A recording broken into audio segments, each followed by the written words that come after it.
नमस्कार दोस्तों, आज है 2 जून। स्वागत है आपका अपने चैनल रॉयल एमपी में, जहां आप सुनते हैं मध्य प्रदेश के सभी महत्वपूर्ण समाचार। अगर आपको एमपी न्यूज़ पसंद है तो मेरे चैनल को सब्सक्राइब कीजिए और वीडियो को ज़्यादा से ज़्यादा शेयर कीजिए। चलिए वीडियो शुरू करते हैं। खबरों पर चलने से पहले देख लेते हैं आज की हेडलाइंस। पहली खबर है, खरीफ की 14 फसलों का समर्थन मूल्य बढ़ाया गया। दूसरी खबर है, 2 महीने बाद फिर से पटरी पर आई जिंदगी। और तीसरी खबर है, दूसरे राज्य में आने जाने के लिए अब ई पास की ज़रूरत नहीं। खबरों पे चलते हैं विस्तार से। पहली खबर देख लेते हैं। प्रधानमंत्री नरेंद्र मोदी की अध्यक्षता में हुई कैबिनेट की बैठक में आज अहम फैसले हुए। खरीफ की 14 फसलों का न्यूनतम समर्थन मूल्य एमएसपी बढ़ाने की मंजूरी दी गई है। सरकार का कहना है कि नया एमएसपी किसानों की फसल के लागत मूल्य से 50 से 83% ज़्यादा है। धान का एमएसपी 53 रुपये बढ़ाकर 1868 रुपये प्रति क्विंटल कर दिया गया है। इसके अलावा एमएसएमई छोटे मध्यम उद्योगों से जुड़ी योजनाओं को भी मंजूरी दी गई।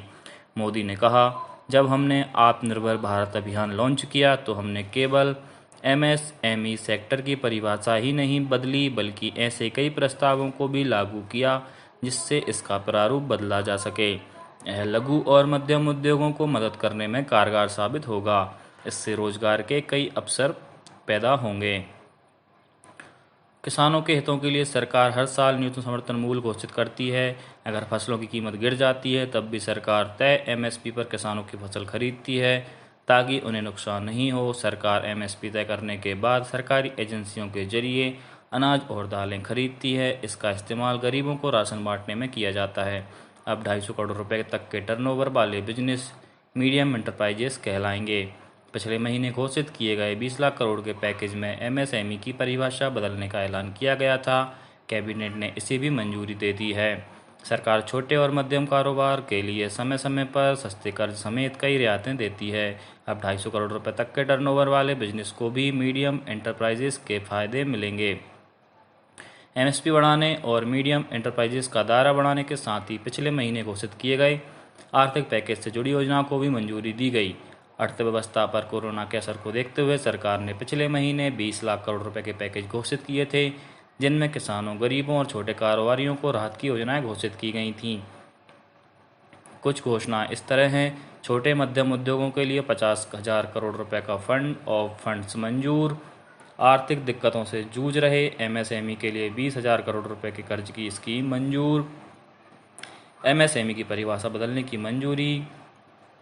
किसानों को समय पर कर्ज चुकाने पर सब्सिडी की स्कीम 31 अगस्त तक बढ़ाई गई। स्ट्रीट वेंडर्स के लिए 10,000 रुपये के कर्ज की योजना मंजूर। इस स्कीम को प्रधानमंत्री स्ट्रीट वेंडर्स आत्मनिर्भर निधि का नाम दिया। चलते हैं अगली खबर की तरफ। 2 महीने बाद फिर से पटरी पर लौटी जिंदगी। 2 महीने के लंबे इंतजार के बाद एक बार फिर से जिंदगी पटरी पर लौट आई है। सोमवार से देश भर में 200 ट्रेनों का संचालन शुरू हो गया। इन 200 ट्रेनों में भोपाल और हबीबगंज रेलवे स्टेशन से 28 ट्रेनें गुजरेंगी। सोमवार को भोपाल में पहली ट्रेन जबलपुर से जनशताब्दी एक्सप्रेस सुबह अपने निर्धारित समय 11 बजे 456 यात्रियों को लेकर हबीबगंज स्टेशन पहुंची। जबलपुर में फंसे लोग 2 महीने बाद अपने घर पहुंचे और राहत की सांस ली। जनशताब्दी 456 यात्रियों को लेकर जबलपुर से चली थी। यहाँ हबीबगंज पर 342 यात्री उतरे। लोगों के चेहरे पर घर लौटने की खुशी थी, लेकिन चिंता इस बात की थी कि वह घर कैसे पहुंचेंगे, क्योंकि भोपाल में पब्लिक ट्रांसपोर्ट पूरी तरह से बंद है और 42 डिग्री के तापमान में पैदल चलकर घर जाना बहुत मुश्किल था। इसके बाद भी तमाम लोग सामान लेकर पैदल ही चल पड़े। जब ट्रेन हबीबगंज पहुंची तो यात्रियों को लेने उनके परिजन पहुंचे, लेकिन उन्हें अंदर जाने की अनुमति नहीं थी। बाहर आने का इंतजार किया। यात्रियों ने सावधानी के तौर पर चेहरे पर मास्क और हाथों में ग्लव्स और कम सामान के साथ पहुंचे थे। कई यात्रियों ने फेस शील्ड भी लगा रखे थे। चलते हैं अगली खबर की तरफ। दूसरे राज्यों में आने जाने पर अभी पास की ज़रूरत नहीं। मध्य प्रदेश में लॉकडाउन फेज 5 की शुरुआत सोमवार से हो गई है। यह लॉकडाउन के पिछले 4 फेज से अलग है। अब ये सिर्फ कंटेनमेंट एरिया में ही लागू रहेगा। रेड और ग्रीन जोन भी खत्म कर दिए गए हैं। इस बीच सरकार ने ई पास से राहत देने का फैसला किया है।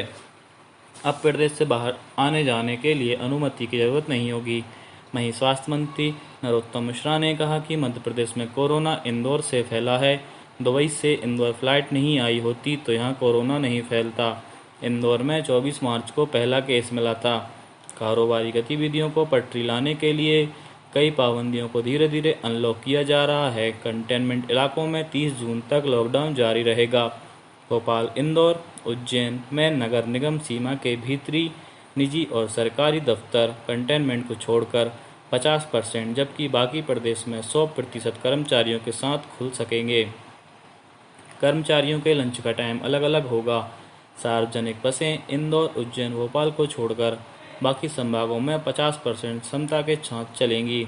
अंतर्राष्ट्रीय बसें, अंतर्राज्यीय बसें शुरू करने पर फैसला 7 जून के बाद होगा।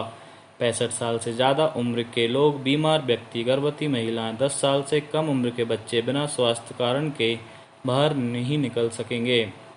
सिनेमाघर अभी भी बंद रहेंगे। प्रदेश में संचालित सभी सिनेमाघर आगामी आदेश तक बंद रखने का निर्णय लिया गया है। तो ये थी आज की खबरें। कल मिलते हैं। धन्यवाद।